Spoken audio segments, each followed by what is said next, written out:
Hey guys, Ducks Hockey and More is back.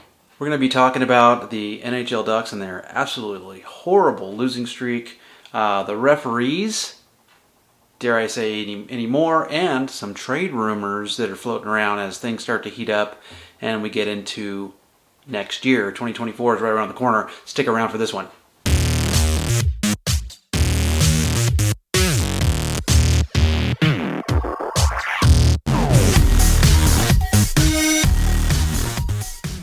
Okay, so welcome back, Ducks Hockey and More. If you haven't already subscribed and you find yourself coming back to Ducks Hockey and More, get on board, sign up, subscribe right down here, check it out, and let's blow it up, okay?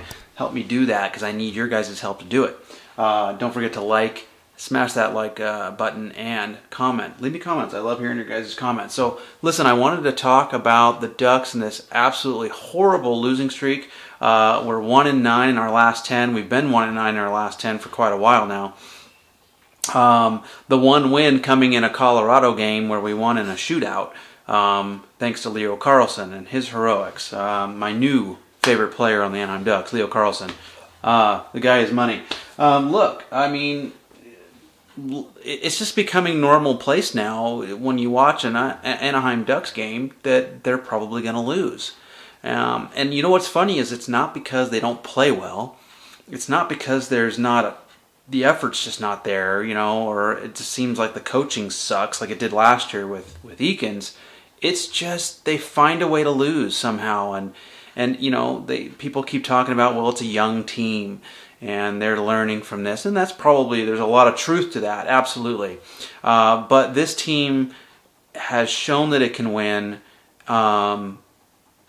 For some reason, they just can't do it right now. I don't know what it is, but I did put together my top 5 list of reasons why the Anaheim Ducks continue to fail and lose on this current horrible skid they're on. So, listen, like I said before, they're 1-9 in their last 10.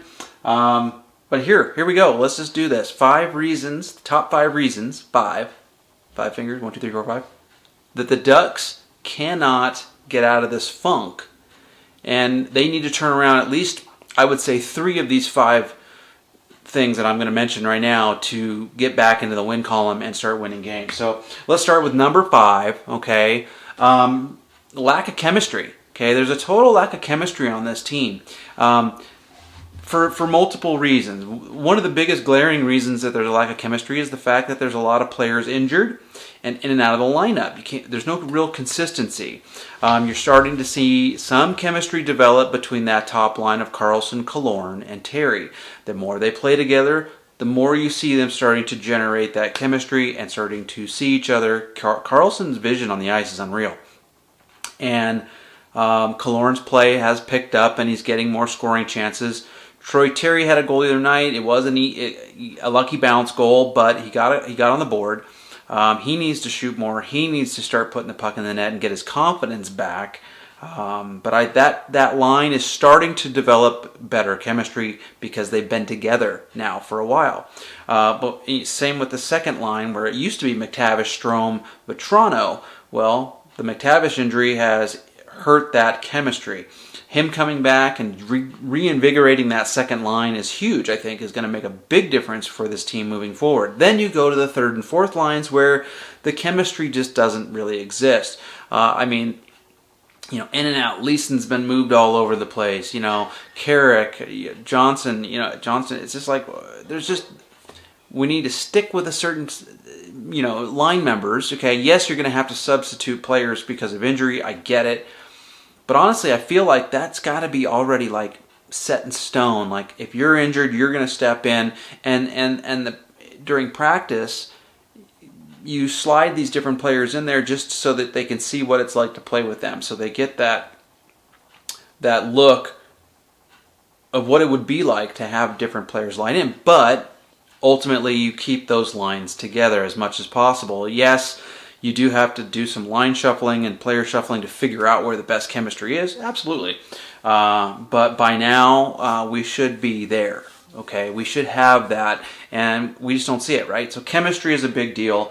A lot of injuries, Drysdale, Zegras, McTavish, they all traveled with the team. back east. They play New Jersey tonight. In fact, by the time you guys see it, the game will probably be over. Hopefully we can squeeze out a win in Jersey and get back in the win column. But, Jersey's a good team. Aside from their goaltending issues, Jersey's dope. And they showed it last year, and they've got Jack Hughes. They've got Dougie Hamilton on the blue line. They've got some really good players. Jesper Bratt, to name a few. So, yeah. Okay, anyways, chemistry. Okay, moving on to number 4. Number 4 reason, right? Special teams. Okay, the special teams play for this team just isn't good enough. They do take a lot of penalties. I think the Ducks are the most penalized team in the NHL, which we'll get into in a second. But if you're going to take penalties, you better kill them off. And the Ducks are doing a pretty good job overall of killing penalties. They really are. But they are you let one in. Sometimes that's all it takes, right? On the power play side, man, it's like power play is like you have to score goals. You've got to. You've got to if you get 3 or 4 power plays a night, you better score at least one of those. Okay, one at least. Okay, and again, just like killing penalties, that one power play goal makes the difference in a game. Turns the tide and the momentum in your favor. Being on the penalty kill does not. It actually gives the other team more, momentum, if you will, because they're on top of you, they're playing, you know what I mean? And so it just ends up in the back of your net at some point. So special teams have to get better. That's number 4. Number 3, if you watch Duck games, you hear about it all the time in the media, poor starts. The Ducks have such poor starts to games. There are times where they actually play pretty well, but they don't get anything out of it. In other words, a lead. But for the most part, they're always behind by 1, 2, or 3 goals. By the time the second period comes around, it's like now you're playing catch up constantly, trying to get 2 or 3 goals to try to get tied up, or get the lead. You can't play like that every night. You can't do it. It doesn't work that way. You're just gonna wear yourself out, and you're never gonna get anywhere. Okay, you've got to get good starts consistently, and the Ducks just are not doing that. They need to come out, jump all over that team, and get the lead, man. Get that first and second goal. Get the lead. And then, yes, we are a young team, but then hold that lead. Keep it. Keep your foot on the gas, but play good defense. Keep that lead, okay, and build on it, okay? Well, poor starts are a big problem for the Anaheim Ducks. That's number 3. Okay, let's go on to number 2 on my list. Okay, number 2 is the lack of scoring. Guys, they can't score, man. They put up, 3, I think, in the Isles game. But, man, overall, they're getting outscored left and right. So you've got a poor start, and then you just can't put the puck in the net. You've got to be able to finish. Okay, odd man rushes, which they do get them. You've got to put the puck in the net. You cannot go down there 2-on-1 and not finish. Again, and there's odd man rushes are just part of it. When they're in the slot shots, in the circles, top, I don't care if you're in close on the netminder, you need to get those pucks on net, and you need to put them in the good spot, not right here. Okay, goalie's going to make the save every time. He doesn't have to do anything. If you shoot it right at his chest, you've got to pick those corners. Okay, Ducks need to pick those corners and put the puck in the bloody net. When they got scored on that, shorthanded goal, I think, with the Islanders in the last game, that guy came down. Now, John Gibson should have had that short side, top corner shot. Beautiful shot, don't get me wrong, but Gibson's got to make that save. But see how he put it in the perfect spot to score, and it was a goal, right? That's what the Ducks need to start doing. It's unreal. And they just need to finish better. Like I said, you finish their chances, stop shooting it right at the goalie. Get the goalie moving.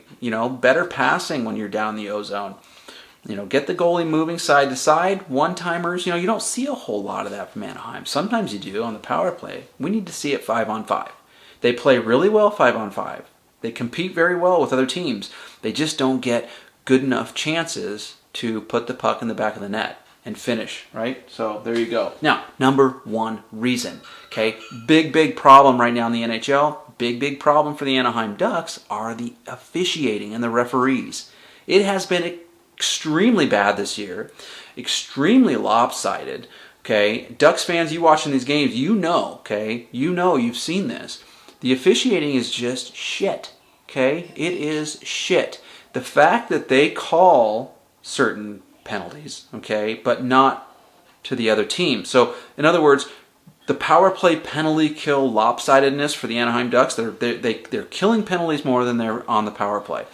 Some of the penalties they take are legit. Some of them are a ticky-tack, and it's like, why would you even call that?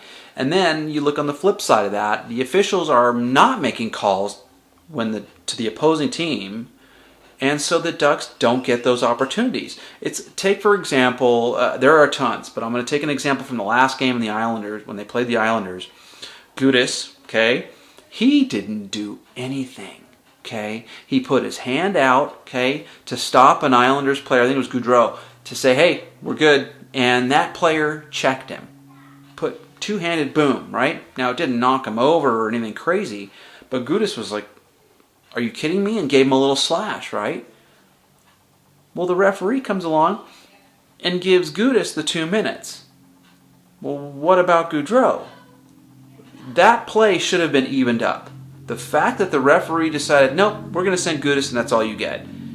I mean, obviously you could see Gudis was pissed, okay, and that's what got him ejected from the game in a 10-minute game misconduct. But the fact that the officiating, and by the way, the Islanders scored on that power play. That should have been an evened up call. Both players go for 2 minutes, right? And you got a 4-on-4, okay? The outcome of the game changes dramatically based on that bad call and the fact that he didn't take both players to the box. He only took Gudis. That changed the entire game right then and there. The officials cannot dictate how the game is played or how it ends up being. If you don't make the call, or you do make a call, or you don't even it up, or whatever the case may be, especially when it's blatant, you basically have now decided the Ducks' fate in this case, the Ducks, or any other team for that matter, but in this case, the Anaheim Ducks, the fate of that game came down to that, right there. You can't do that. You cannot do that. It's the players who decide who wins and loses. Who wants it more? The players decide. If the players are dumb enough to take penalties, then their team suffers the consequences. If you're going to as an official, make the call on one team, not the other, and be lopsided in the way you officiate, you're deciding who wins and who has the better chance of winning, I should say. So it has to stop. It has to stop. And the Ducks are hurting right now because of the poor officiating. It's like they're out to get them for some reason. It's stupid. It's disgusting is what it is. So, anyways, there you go. There's my rant. That's the number one reason right now why the Ducks are having so many troubles, because they're always on the dang penalty kill. They're not in the O zone generating a lot of chances. They're always killing penalties. So, there you go. Moving on. Okay. I could go on and on about the refs, but I'm not. I'm going to stop right there. Okay, let's go to trade rumors, because the game is about to start and I want to go watch it. So, trade rumors, obviously, specifically around the Ducks, there are a lot of trade rumors heating up around the NHL, around a lot of different teams. There have been some trades recently, but overall, I like to focus on the Ducks. And so the biggest one right now, the biggest name is John Gibson. He's back in the trade rumor mill. New Jersey Devils, who we're playing right now. We're about to start that game right now. Yeah, it starts in just a few minutes. So, John Gibson is now his name is being thrown around again. New Jersey actually is a team that has some goaltending issues. Schmid and Vanacek, okay, are not doing that well. Here's Schmid's numbers, okay. He's got 5 wins so far. And this Schmid looked great in the playoffs last year, okay? He was money in the playoffs last year for New Jersey. This year, not so much, right? 3.03 goals against average and a .900 save percentage. Vanacek on the opposite. Vanacek has 11 wins, the majority of the wins for New Jersey. But he's got a horrible 3.33 goals against average with an .883 save percentage. Those numbers are not going to win you playoff series. So I know, and it makes a lot of sense to hear New Jersey's name being thrown out there for a possible John Gibson landing spot, just because their goaltending issues right now are hurting them. Now they have started to win some games, but that's just because they're outscoring their opponents. Jack Hughes had a hat trick the other night, you know what I mean? So, and they won it in overtime. But they've got the offensive, punch. They just need a goaltender that can stand on his head like a John Gibson. So, if that were to happen, I kind of put together real quick what I would like to see. Two different scenarios for me personally. Okay, if the Ducks were to send Gibson to New Jersey, I would want Alexander Holtz, okay, a 2020 first rounder that is now currently playing for New Jersey. I would want Holtz in return, and maybe a second or third round pick for Gibson. Okay, or you leave Holtz out of it. Okay, he's a scoring winger. You know what I mean. That's why I would want him. If you don't have him, then I want their first round pick. I want their first and a second or third rounder, and we'll retain some of Gibson's cap hit, which we're going to probably have to do anyway. But to me, you give us Holtz and maybe a second or third, or give us your first round this coming draft, 2024, and maybe a second and third rounder. Okay, I'll take a couple of really good prospects in this upcoming draft for Gibson, or a current NHL ready scoring winger plus a second or third rounder. That's my take on that. So anyways, there you go. Yeah, and no matter what happens, no matter where John Gibson goes, they're going to have to retain some of his cap hit for sure.